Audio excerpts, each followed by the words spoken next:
একদিকে উনুনে বসানো হাঁড়িতে গরম হচ্ছে পানি, অন্যদিকে চালের গুঁড়ার সঙ্গে নারকেল ও গুড় মিশিয়ে ঢাকনায় বসানো হচ্ছে পিঠা। হাঁড়ির ভেতর থেকে আসা গরম ভাপে তৈরি হচ্ছে ভাপা পিঠা। শীতের সন্ধ্যায় এমন দৃশ্য দেখা মেলে হরহামেশাই।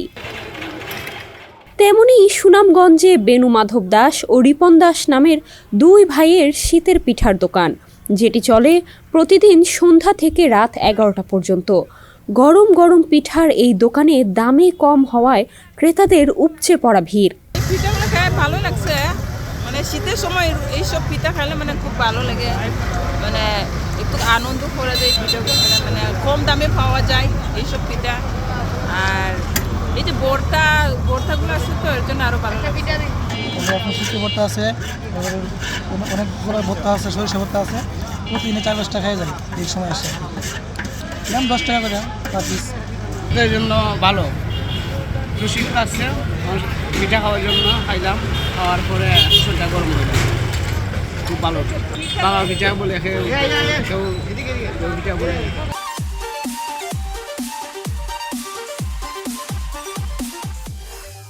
একই সঙ্গে 3টি চুলায় চলছে চিতই পিঠার আয়োজন। চালের গুঁড়া ও পানি মিশিয়ে এই পিঠা তৈরি করা হয়। সঙ্গে রয়েছে 2 রকমের ভর্তা।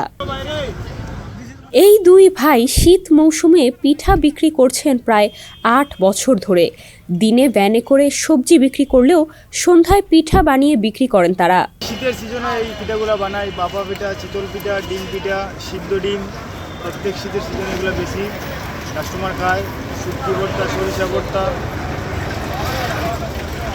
এটা তো ওই যে চাউলের গুঁড়া দিয়ে বানাই, চাউলের গুঁড়া দিয়ে চিতল পিঠা বানাই, ভাপা পিঠা বানাই। ভাপা পিঠা আছে গুড়, নারকেল, আর চিতল পিঠা আছে শুটকি, সরিষা, গুড়, নারকেল। শীতের সময় পিঠাটা একটু চলে বেশি, এই জন্য আমরা রায়পাড়ার মুখে প্রতিদিন এখানে বিক্রি করি।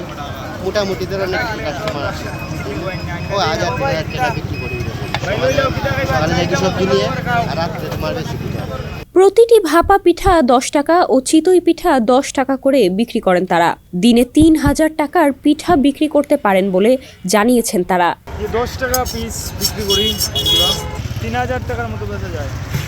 600-700 টাকা থাকে। সব কিছুর দাম যখন বাড়তি, নারকেল 150 টাকা পিস, গুড়ি 75 টাকা কেজি।